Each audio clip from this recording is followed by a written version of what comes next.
My wife came home late from one night stand. When I turned on the light, she stumbled back in shock. But her disheveled clothes and the unfamiliar cologne weren't even the worst part. It was the message on her phone. Destroy everything. They know about the files. What started as a simple case of infidelity quickly spiraled into a nightmare. They say trust is like glass. Once broken, you can never put it back together the same way. Maybe if Vanessa and I had worked on our communication earlier, things wouldn't have spiraled so far out of control. Maybe we could have avoided the secrets, the lies, and the danger that followed. My name is Michael Harrington. I'm 49 years old. And until 6 months ago, I thought I had a perfect life. 15 years of marriage to a brilliant woman, a beautiful home in the Boston suburbs, and a rewarding career as a biotech engineer at Helix Innovations. Vanessa and I met at a pharmaceutical conference when we were both climbing our respective corporate ladders. She was sharp, ambitious, and could light up any room she walked into. We were the power couple that others envied. That night in September changed everything. Vanessa had been going out more frequently with her research team, saying they needed to blow off steam from their high-pressure project. I never questioned it. Her work as head of research at Meridian Pharmaceuticals often demanded long hours and intense collaboration. But when the clock struck midnight and she still wasn't home, a knot formed in my stomach that wouldn't go away. The front door finally creaked open at 1:30 a.m. I was sitting in the dark of our living room, nursing a whiskey I barely touched. Vanessa stumbled in, her usually perfect hair disheveled, clothes wrinkled in ways that spoke volumes. The scent hit me first, unfamiliar cologne mingled with alcohol. "You're still up," she slurred, trying to sound casual, but missing by a mile. I stayed seated, taking in the details that would haunt me for weeks. The slight smudge of her lipstick, a small tear in her blouse, and something I couldn't ignore, a faint stain on her skirt that made my blood run cold. "Rough night?" I asked, keeping my voice steady despite the earthquake happening inside me. She avoided my eyes, dropping her purse and kicking off her heels. "Just drinks that went too long. I'm sorry I didn't call." I helped her to bed, mechanically going through the motions while my mind raced. As she dozed off, she mumbled something that stabbed me in the chest. It didn't mean anything, just a mistake. Instead of confronting her then, I did something I'd never done before. I took photos documenting her state and the evidence. Something told me I need proof later. Then I checked her phone while she slept. That's when I found the message that turned my suspicion into something far worse. They know about the files. Destroy everything. It wasn't just an affair I was dealing with. This was something else entirely. I barely slept that night, watching the sunrise with burning eyes and a hollow feeling in my chest. By morning, I knew two things with absolute certainty. My wife had been unfaithful, and somehow, she was mixed up in something dangerous that went beyond a simple betrayal of our marriage vows. When Vanessa woke up groaning and holding her head, I was waiting in the kitchen with the photos laid out on the table and a question that would open Pandora's box. Who is Daniel Reynolds, and what files is he talking about? Her face, already pale from the hangover, turned ghost white. Vanessa's hand trembled as she reached for the photos on the kitchen table. Her eyes, still bloodshot from last night, widened as she looked at the evidence of her disheveled state. "It's not what you think," she started, the oldest line in the cheater's handbook. "Really? Because what I think is that you slept with someone named Daniel Reynolds, and it has something to do with files you shouldn't have." I kept my voice steady, though my insides felt like shattered glass. "How do you know that name?" She went from defensive to alarmed in an instant. "Your phone," I said simply. "You got a message about destroying files. What exactly are you mixed up in, Vanessa?" She closed her eyes, seemingly calculating her next move. When she opened them, I saw something I'd never seen in my wife before. Fear. "I made a mistake," she admitted. "Daniel is a security consultant hired by Thorne Biomedical. It got close over the past few weeks. Last night things went too far. And the files." I pressed. "It's just corporate rivalry stuff. Nothing serious," she said, but her eyes darted away, a tell she'd had since we first met. I pulled out my laptop and typed Daniel Reynolds Security Consultant into the search bar. His LinkedIn profile appeared immediately, handsome, polished, and employed not by Thorne Biomedical as she'd claimed, but by Sentinel Corporate Security, a company known for facilitating corporate espionage. Want to try again? He doesn't work for Thorne. Vanessa's face hardened. Fine. I took some research files from Meridian to leverage a better position at Thorne. Daniel was helping me. It's not illegal, just aggressive career management. And sleeping with him. Was that also career management? The words came out more bitter than I intended. That was a stupid mistake. I was drunk and feeling reckless, she said, tears forming. I love you, Michael. This wasn't about us. I wanted to believe her, but 15 years of marriage had taught me when Vanessa wasn't telling the whole truth. I excused myself to the bathroom, my mind racing. I needed to find out more about Daniel Reynolds. Using skills I'd picked up from our IT department, I accessed our home network logs. Vanessa had been sending large encrypted files to an unfamiliar email address for weeks. I memorized the address, d.reynolds@sentinelsec.com. That afternoon, while Vanessa showered, I did something I'd never imagined doing. I copied the contents of her personal laptop onto an external drive. If she was in trouble, I needed to know exactly what kind. Why found turned my stomach. Hidden in a folder labeled Grocery Lists were photographs of internal Meridian documents. Not just research data, but something labeled Project Lazarus, human trial results. The timestamps showed the folder had been accessed multiple times over the past month. I was so absorbed in my discovery that I didn't hear Vanessa enter the home office. Only when her shadow fell across the screen did I look up to find her standing in the doorway, her face a mixture of rage and terror. What the hell do you think you're doing? She asked, her voice deadly quiet. Finding out why my wife is stealing human trial data. I answered. What is Project Lazarus, Vanessa? And what have you gotten yourself into? Instead of answering, she locked the door behind her. You had no right, Vanessa hissed, her voice low but intense. And you had no right to bring whatever corporate espionage you're involved in into our home. I countered, standing my ground. What is Project Lazarus? She paced the small office, her fingers running nervously through her hair. It's classified.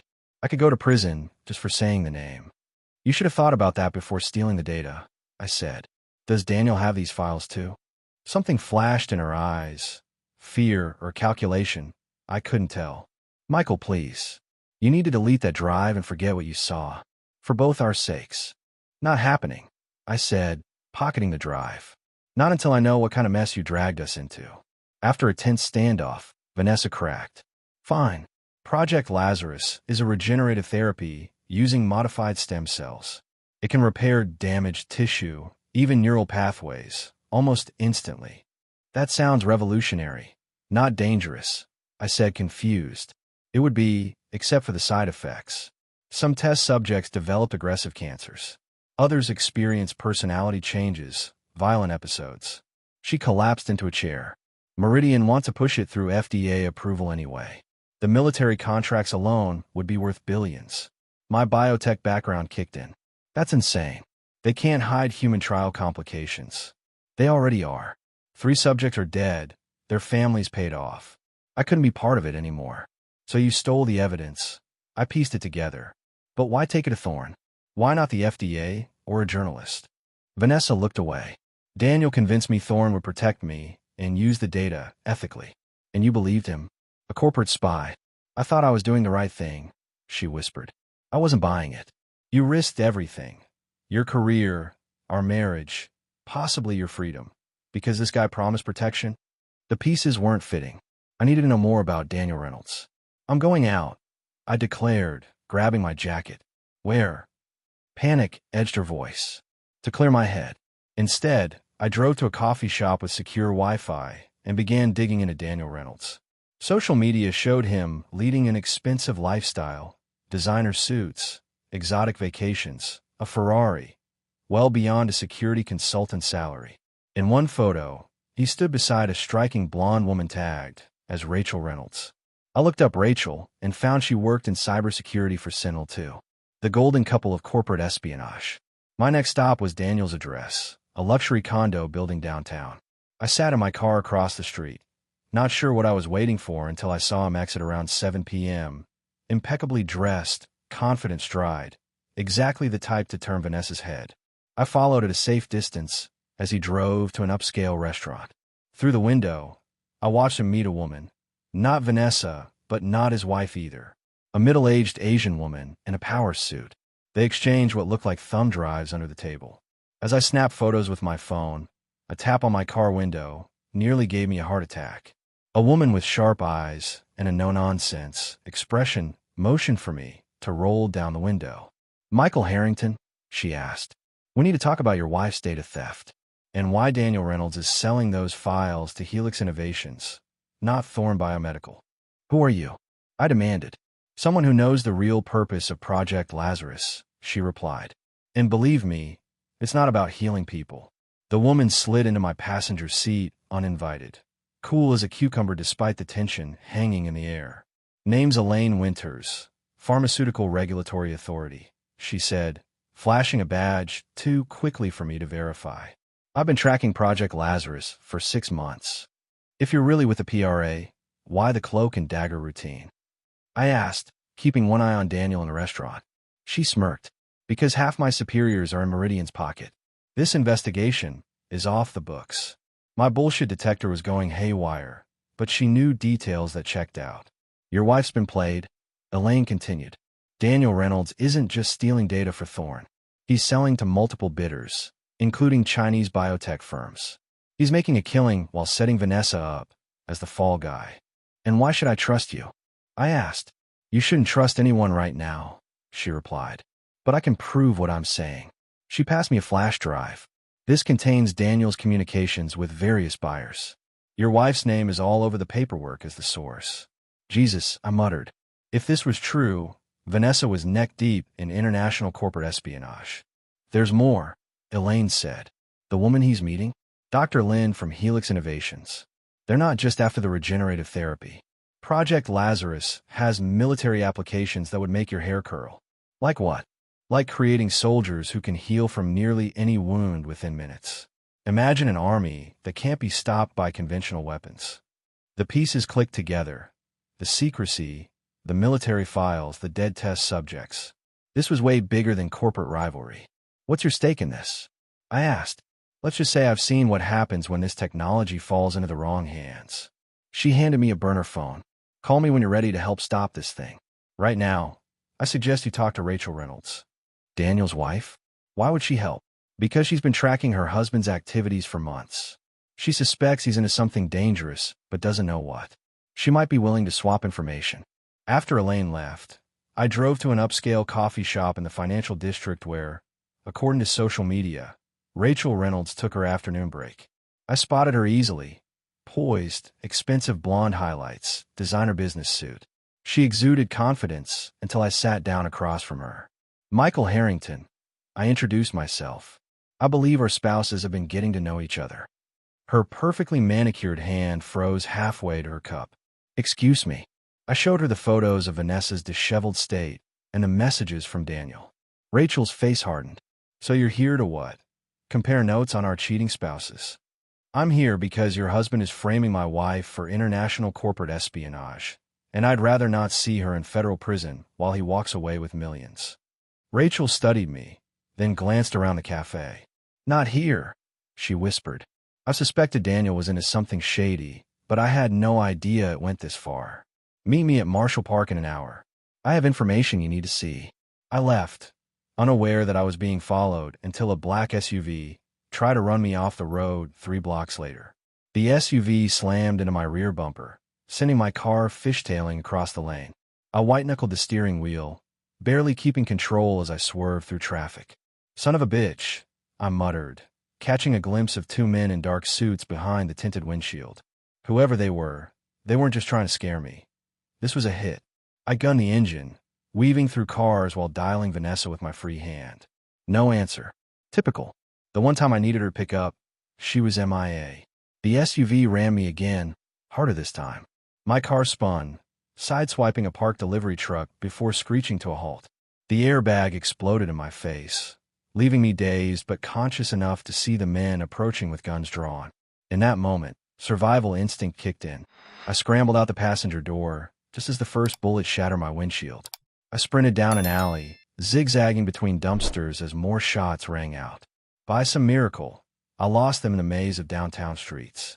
Ducking into a crowded department store, I bought a baseball cap and sunglasses with the cash in my wallet, then slipped into a bathroom to check my injuries. Nothing serious, cuts and bruises, but my hands wouldn't stop shaking. The burner phone Elaine gave me buzzed with a text. Reynolds men after you. Don't go home. Meet at safe house. Address follows. I hesitated. For all I knew, this could be another trap. But with armed men hunting me, my options were limited. I took 3 different cabs to reach the address, a nondescript apartment building in a working-class neighborhood.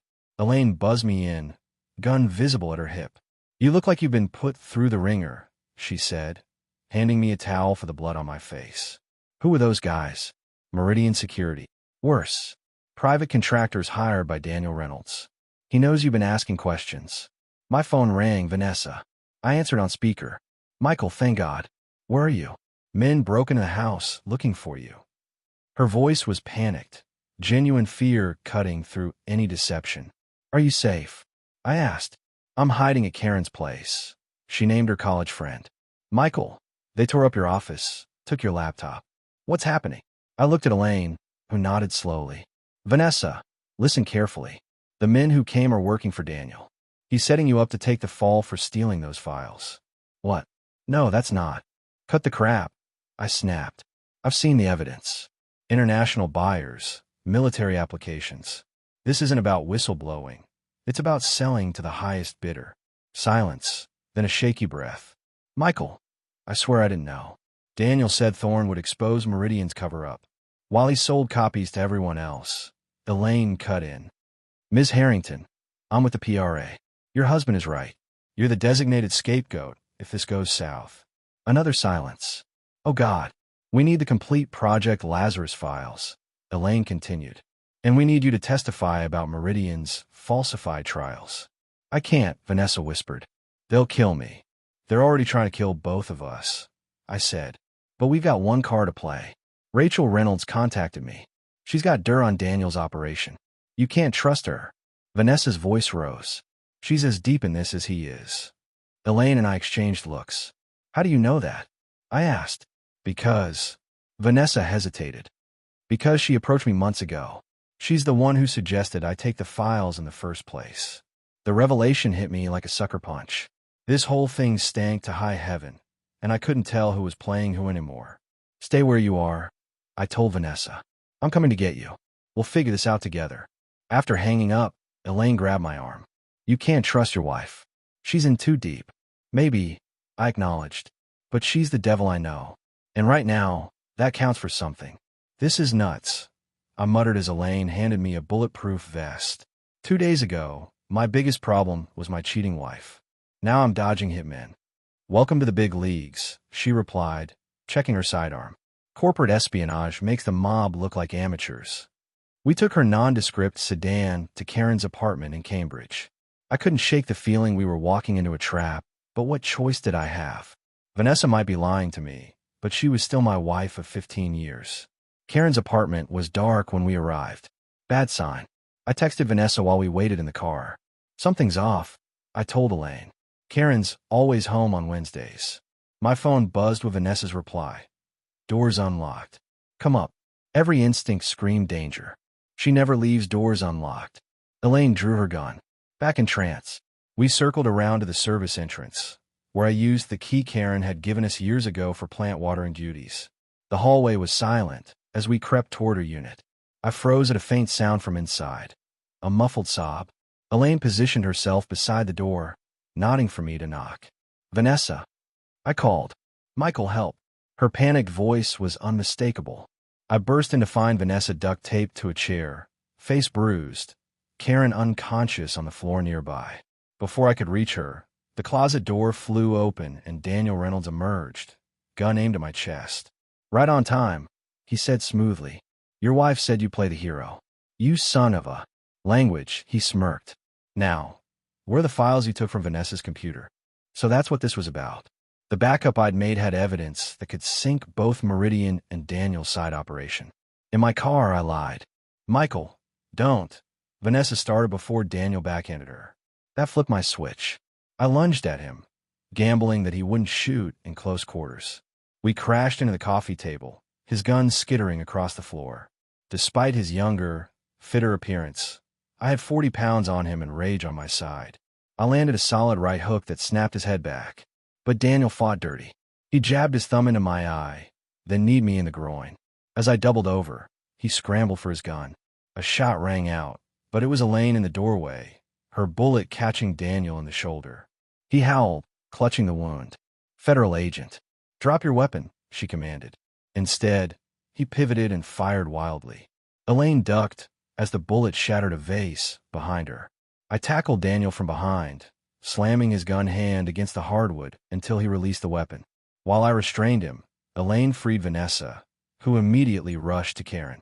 "She's alive," Vanessa confirmed, relief evident. He drugged her drink when she opened the door. "Call 911, Elaine instructed, training her gun on Daniel while I zip-tied his hands with a cable from the TV. "You're making a huge mistake," Daniel snarled. "You have no idea who you're messing with. Save it for your arraignment," Elaine snapped. But as sirens approached, Vanessa pulled me aside. "Michael, there's something I need to tell you," she whispered, eyes darting to Elaine. "She's not who she says she is." "What?" I recognized her from a security briefing at Meridian. "She doesn't work for the government. She's private intelligence, probably working for Thorne or another competitor." I stared at my wife, unable to tell if this was another lie or a genuine warning. "And why should I believe you now?" "Because despite everything, I never wanted you hurt," she said, eyes welling. "Daniel was using me. I see that now. But so is she." Before I could respond, police flooded the apartment. In the chaos, I noticed Elaine slip something from Daniel's pocket, a flash drive, before identifying herself to the officers with credentials that got immediate respect. As paramedics tended to Karen and took Daniel away in handcuffs, I couldn't shake Vanessa's warning. In this game of corporate espionage, it seemed everyone was playing an angle, and I was still not sure which side my wife was really on. The police station buzzed with activity as I gave my statement for the third time. Detective Rodriguez seemed skeptical of our home invasion story, but Elaine's fake security consulting credentials somehow checked out. "So this Reynolds guy broke in for personal divorce files?" Rodriguez asked, eyebrow raised. "Afraid so." "Things got ugly," I replied, sticking to our cover story. After they finally cut us loose, Elaine drove us to a seedy motel on the outskirts of town. She swept for bugs before getting down to business. "Your wife told you I'm not PRA," she stated, not a question. "Said you're private intelligence." "That true?" "Half right." She pulled out the flash drive she'd lifted from Daniel. "I work with certain interests concerned about Project Lazarus reaching military applications." The drive contained spreadsheets of Daniel's sales to multiple buyers, all with Vanessa's digital signature. But in a hidden folder, I found emails between Daniel and Rachel Reynolds discussing how they'd manipulated Vanessa. "Your wife was a convenient patsy," Elaine explained. "Brilliant enough to access the data, naive enough to believe she was doing the right thing. And you? What's your angle here?" Elaine's eyes hardened.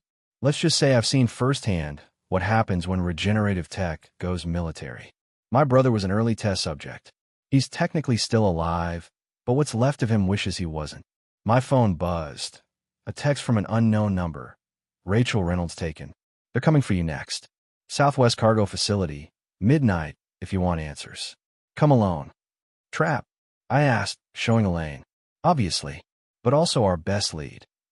"I should check on Vanessa first," I said. At the hospital, I found 2 officers down outside her room and Vanessa gone.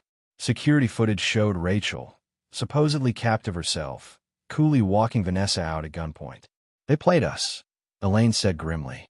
"Not just us," I realized, remembering something from Daniel's files. "The buyers, too. What if Project Lazarus isn't what anyone thinks? What if the real breakthrough is something else entirely?" The Southwest Cargo Facility loomed against the night sky, its security lights casting long shadows across the empty parking lot. Despite Elaine's objections, I'd insisted on coming alone as instructed. "If this goes sideways, I'll be the fall guy, not you," I told her, leaving her watching from a half-mile away with a sniper rifle she'd somehow produced from her extensive collection of work tools. Armed with only a concealed recording device and Elaine's backup pistol, I approached the rusted side entrance. The door creaked open before I could knock. "You actually came alone. Gutsy or stupid? Not sure which," Rachel Reynolds said, gesturing me inside with her gun. "Where's my wife?" I demanded. "Safe. For now." Rachel led me through a maze of shipping containers to a makeshift office. Inside, Vanessa sat handcuffed to a chair, looking exhausted but unharmed. "Michael," she tried to stand but couldn't. "It's a setup." "Quiet." Rachel cut her off, then turned to me. "Here's the deal, Harrington. I need the original Project Lazarus files, not the redacted versions Daniel sold to our buyers." "Why would I have those?" Rachel smiled coldly. "Because your wife sent them to you before we grabbed her. Check your secure email." I pulled out my phone. Sure enough, buried in my spam folder was an email from Vanessa with a large encrypted attachment. The timestamp showed it had been sent from the hospital while I was giving my statement. "What's so special about these files?" I asked, stalling. "Daniel already sold the research. He sold what we wanted buyers to see," Rachel explained. "The real breakthrough isn't regenerative tissue. It's the delivery mechanism, nanoparticles that cross the blood-brain barrier. Military applications beyond imagination." "You're insane." Rachel laughed. "No, I'm a businesswoman, and those files are worth billions on the international market." I glanced at Vanessa, who gave me an almost imperceptible nod. "The files are encrypted," I said. "I'll need Vanessa to unlock them." Rachel considered this, then uncuffed one of Vanessa's hands. "Try anything, and I put a bullet in your husband." As Vanessa worked on my phone, I noticed something odd. Rachel's hand occasionally twitched, and a faint red rash crept up her neck. "Side effects," I guessed aloud. "You've been testing it on yourself, haven't you?" Rachel's eye twitched. "The benefits outweigh minor complications. Like what happened to Elaine's brother." I pressed. "Or the trial subjects who died. Necessary sacrifices," she snapped. "The technology is almost perfected." While Rachel was distracted, Vanessa had positioned herself between us, seemingly still working on the phone. Without warning, she suddenly lunged backward, ramming the chair into Rachel's legs. The gun discharged, the bullet hitting a metal cabinet as I tackled Rachel to the ground. We struggled for the weapon, but Rachel was unnaturally strong, another side effect, presumably. She flipped me over, fingers closing around my throat with crushing pressure. Suddenly, a shot rang out, and Rachel's grip went slack. She collapsed beside me, blood spreading across her shoulder. Vanessa stood over us, holding my dropped pistol with surprisingly steady hands. "We need to go," she said calmly. "The rest of her team will be here any minute." As we fled toward the exit, an explosion rocked the facility. Elaine had apparently decided to create a diversion. "Can I trust you?" I asked Vanessa as we ran. "You haven't been able to trust me for months," she admitted. "But right now I'm all you've got." Elaine's car screeched to a halt outside an abandoned boathouse. My ears still rang from the explosion at the cargo facility. "Rachel's people will find us soon," Elaine warned, unloading supplies. "So, she was running the show all along?" I asked. Vanessa nodded. "Daniel was just the face. I was vulnerable when they approached me. Our marriage was struggling," she admitted. "You were distant, and Daniel was attentive. The truth hurt, but I couldn't deny it." Vanessa unlocked the encrypted files on my phone. "The real breakthrough isn't regeneration. The nanoparticles can enhance specific neural pathways, creating fearless soldiers or perfect spies. But the side effects are catastrophic. Neural collapse, psychosis, organ failure." "Rachel doesn't care," she continued. "She's already showing symptoms but thinks she can perfect it." A plan formed in my mind. "We need to expose this publicly." "The medical research conference tomorrow," Vanessa suggested. "Every major pharmaceutical company will be there." "Too risky," Elaine objected. "Which is why you'll take the files there," I countered, while Vanessa and I create a distraction they can't ignore. "What kind of distraction?" Elaine asked. I smiled grimly. "The kind that makes the evening news. How do you feel about crashing a secret military contractor meeting?" 6 months later, I stood on our new deck overlooking the Montana mountains. The newspaper on the table featured a small headline: "Former pharma exec pleads guilty in human testing scandal." Meridian Pharmaceuticals had imploded after our evidence went public. Project Lazarus was shut down, and military contracts were canceled when the horrific side effects came to light. Vanessa joined me, coffee in hand. We'd both changed, her hair shorter, my face more lined. The Witness Protection Program had given us new identities, a fresh start away from the spotlight. Any regrets? She asked. I considered the question. Elaine had died getting the data to the conference. Rachel's final act before her own neural collapse. Daniel was serving 20 years. And our marriage? We were rebuilding, day by day. I regret not seeing what was happening, I said finally. With us, with you. She squeezed my hand. We got a second chance. Not many do. My phone buzzed. A message from our handler warning of unusual activity near our location. Some of Rachel's military connections were still hunting for the complete formula, despite the scandal. Should we run again? Vanessa asked. I shook my head. No more running. Whatever comes next, we face it together. The truth had cost us everything we knew. But standing there, I realized it had also given us something invaluable. Each other, without secrets between us.